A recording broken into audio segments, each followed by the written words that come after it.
A record year, record profits, record customer deposits. I mean, by every single headline metric you can look at, the company's foundation looks like it's forged from solid steel. But then, the moment the numbers actually hit the wire, the market took a sledgehammer to the stock. Now that is the paradox of Robinhood's latest earnings, and it's exactly what we're here to dissect. Welcome to Iron Financial, the place where we stress test the numbers to help you forge a much stronger portfolio. I'm your lead analyst, and with me as always is our market skeptic. Okay, let's just dive right into this thing. The date was February 10, 2026. The market had just closed, and Robinhood drops its fourth quarter and full year results for 2025. Now, you have to understand, on paper, this was supposed to be a victory lap for them. This was the culmination of a year where they just stacked win after win, building what really looked like an impenetrable fortress of growth. I mean, you read the press release and the word record is everywhere. But the market, well, as we all know, the market always has its own set of blueprints. A victory lap? Hold on a second. The stock didn't do a victory lap. It immediately plunged in after-hours trading. We're talking a drop that settled around 8%. 8%. That's not a victory lap. That's a structural integrity test failing in real time for everyone to see. The market doesn't just shave off nearly a tenth of a company's value for absolutely no reason. So while the company's executives were probably popping champagne, traders were hitting the sell button with some pretty brutal efficiency. So the first and most obvious question is simple. What in the world did they see that the C-suite apparently missed? And that, right there, is the crucial point. This massive disconnect between a glowing annual report and a brutal market reaction is exactly why we're here today. Our mission, right now, is to go way past the headlines and put this company's Q4 performance on the stress tester. We are going to meticulously examine the load-bearing pillars of their 2025 results.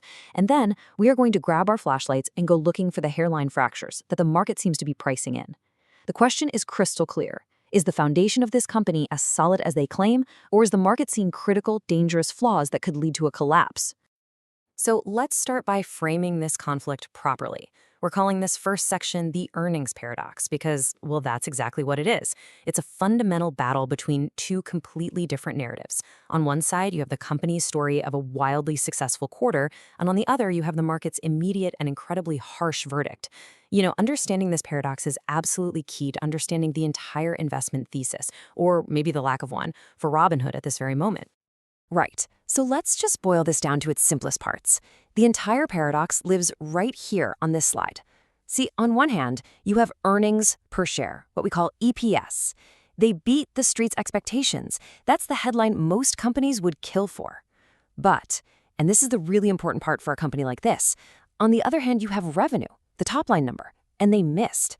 In a market that is completely obsessed with growth, a revenue miss is, frankly, a cardinal sin. It suggests the main engine isn't firing on all cylinders. And for a company that's valued on its future potential, not its present profits, that's a huge red flag. Top-line growth is the promise of future earnings, and a miss like this calls that entire promise into question. And this table just perfectly illustrates the hard numbers behind that conflict. The analyst consensus, what Wall Street was expecting for earnings per share, was around 63 cents. Robinhood came in and delivered 66 cents. That's a solid beat, nearly 5%. It shows they're managing their expenses pretty well. But then you look at the revenue line. The street was looking for a number somewhere in the range of $1.34 to $1.37 billion. Robinhood came in at $1.28 billion. Look, that's not just a miss, it's a significant shortfall that screams potential slowdown. And for momentum investors, this was especially jarring because it completely broke a three-quarter streak of revenue beats. The market had been trained quarter after quarter to expect Robinhood to over-deliver. And this time, they just didn't. All right, so before we start hammering away on the cracks, I think it's absolutely critical that we all understand the structure they actually built in 2025. You really can't properly assess the damage without first appreciating the sheer scale and strength of the original design. And make no mistake about it, 2025 was a year of some seriously heavy construction for Robinhood. They put up some truly massive numbers that form the entire bull case for the company. So let's do this right. Let's lay out that bull case and see just how strong this structure really is. The very first pillar of strength we have to talk about is the full year revenue. $4.5 billion in total net revenues. This wasn't just a good number, it was a record for the company. It represents a 52% increase year over year. I mean, that is just monumental growth for a company of this size, especially when you consider how competitive this market is. It demonstrates that their core business is still attracting a massive amount of capital and activity, which of course is the raw fuel for their entire operation. This is the kind of top-line expansion that underpins a powerful growth story, and it's the main reason the bulls out there believe any Q4 weakness is just a temporary setback on a much larger project. Next up, let's look at profitability because this is where things get really interesting. A record diluted earnings per share of $2.05 for the full year. This is not some cash-burning startup anymore, folks. This is a profitable enterprise. They are translating that massive revenue growth directly to the bottom line. For the full year, we're talking about a net income of $1.9 billion. That demonstrates real operational leverage and a maturing business model. It's a very strong signal of financial health and a clear sign that management knows how to run the business efficiently as it continues to scale up. Now, this slide here is fascinating because of what it truly represents. $68 billion in net deposits for the year. This isn't revenue. This is new money flowing onto the platform directly from customers. It's a massive vote of confidence. It means customers are trusting Robinhood with more and more and more of their capital. This inflow represents a 35% growth rate relative to their total assets at the end of the prior year. That is a powerful tailwind for future revenue growth. Think about it. Every single dollar deposited is a dollar they can potentially earn net interest income on, or lend out, or see used for trading. This number right here, this is the lifeblood of their entire ecosystem. And here's another key pillar, their premium subscription service. They ended the year with a record 4.2 million Robinhood Gold subscribers. Now that is up a staggering 58% year over year. So why does this matter so much? Well, because this isn't volatile transaction-based revenue. This is high-margin, predictable, recurring revenue. It's the kind of thing that forms the bedrock of a stable financial services company. It shows they are successfully upselling their user base to more profitable products and creating a much stickier, more loyal customer base. This is a quality of revenue story that the bulls absolutely love to see.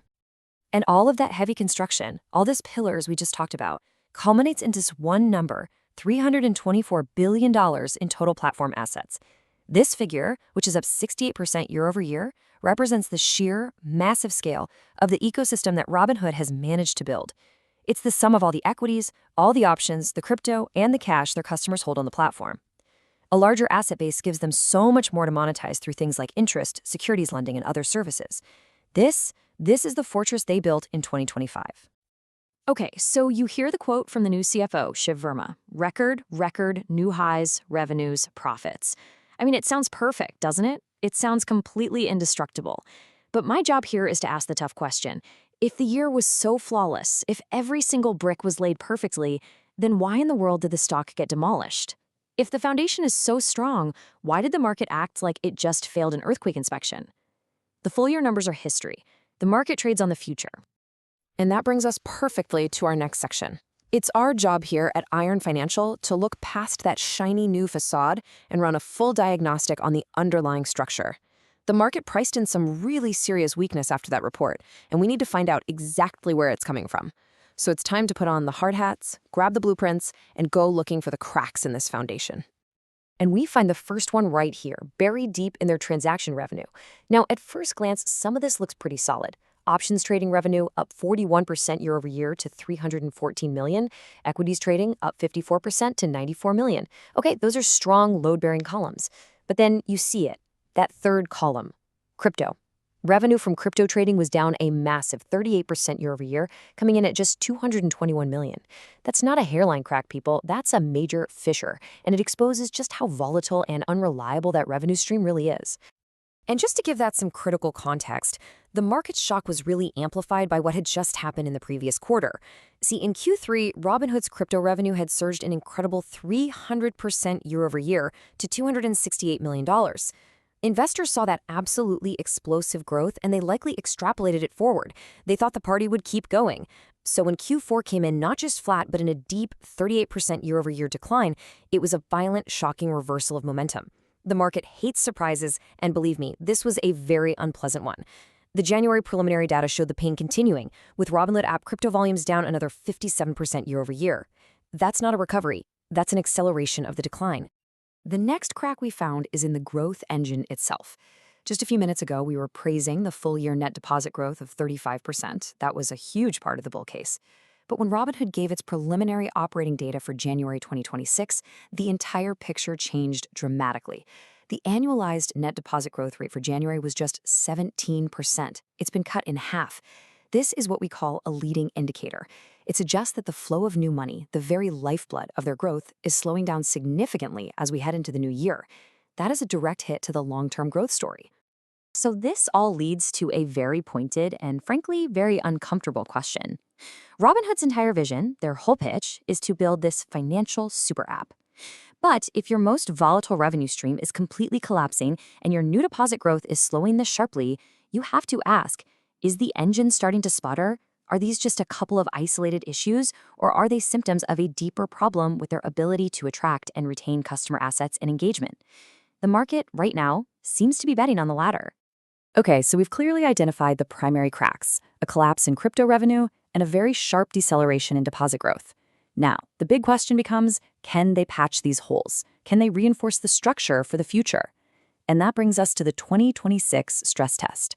We need to examine their forward-looking guidance and their leadership to see if they actually have the tools and the plan to get back on track. So, their plan for 2026 is pretty clear. Spend money to make money. They've guided for their adjusted operating expenses to be somewhere between $2.6 and $2.725 billion. That's a hefty 18% year-over-year increase right at the midpoint. So they're not pulling back at all, they're doubling down.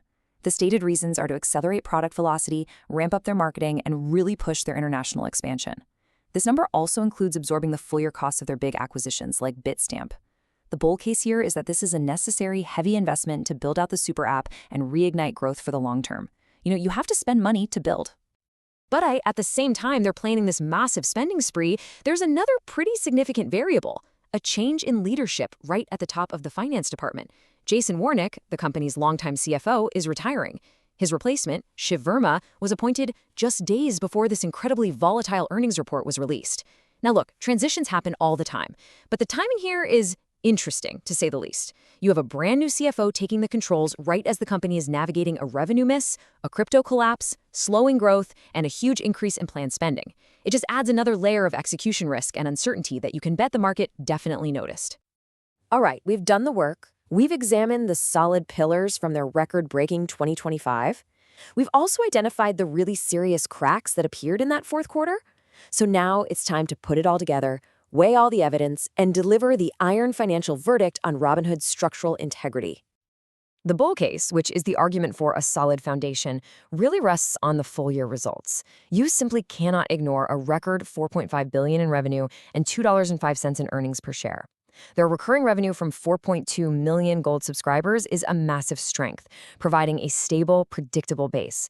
And their net interest income, which rose a healthy 39% in the quarter, shows they can monetize their enormous $324 billion asset base effectively, even if trading slows down a bit. The bulls see the Q4 issues as just a temporary blip in a long-term construction project. They're building a skyscraper, and one weak quarter is just a problem on a single floor, not a problem with the foundation. But the bear case is that those aren't just blips, they are foundational flaws. The bears are focused squarely on the here and now. That significant revenue miss in Q4 is a major red flag that growth is stalling out. The absolute collapse of crypto revenue, down 38%, shows extreme, dangerous volatility in a key business line they've been touting for years. The halving of the net deposit growth rate suggests the customer acquisition engine is losing power. And all of this is happening while they are guiding for an 18% increase in spending for 2026. The bears see a company that's spending more while its core growth metrics are flashing red warning signs, and that is a recipe for margin compression and a lot of shareholder pain. So the crucial point is this. After stress testing all the numbers, we're left with one final, critical question for you. Is this post-earnings plunge a true warning sign of a structural failure in the making, a signal that the core business model is fundamentally flawed? Or is this simply the market overreacting, putting a fundamentally strong foundation on sale at a deep discount? That's the decision you have to forge for your own portfolio. Thanks for joining us here at Iron Financial. Quick disclaimer, everything I share is for entertainment and informational purposes only. I'm not a financial advisor, so please do your own research or talk to a professional before making any moves with your money.